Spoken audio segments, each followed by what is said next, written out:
Je vais te partager mes 3 astuces pour reconstruire et reprendre en main ton avenir. Le premier, et qui est hyper sous-coté je trouve, c'est de trouver ton point d'ancrage.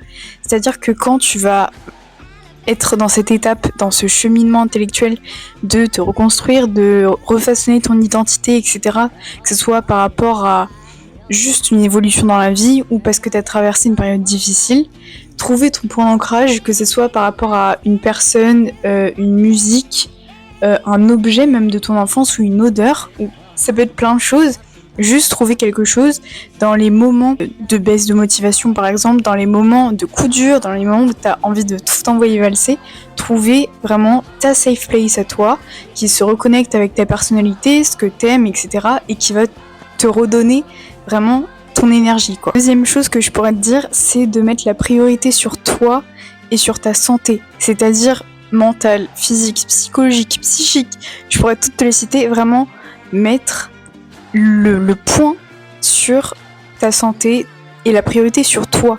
C'est-à-dire déjà dans un premier temps, si tu es en période de reconstruction parce que tu sors d'une période difficile, etc., que ce soit au niveau de la famille ou parce que tu sors d'une relation qui est ultra compliquée, enfin bref, je vais pas faire tous les cas, mais voilà, à un moment donné, si t'en as besoin, et il faut pas se voiler la face, si t'en as besoin, il faut que tu fasses appel à un professionnel de santé, à quelqu'un de compétent, donc un médecin, un psychologue, un psychiatre, ce que tu veux, mais adapté à ce que tu as vécu, adapté à tes besoins actuels pour justement pouvoir aller de l'avant et pouvoir te soigner.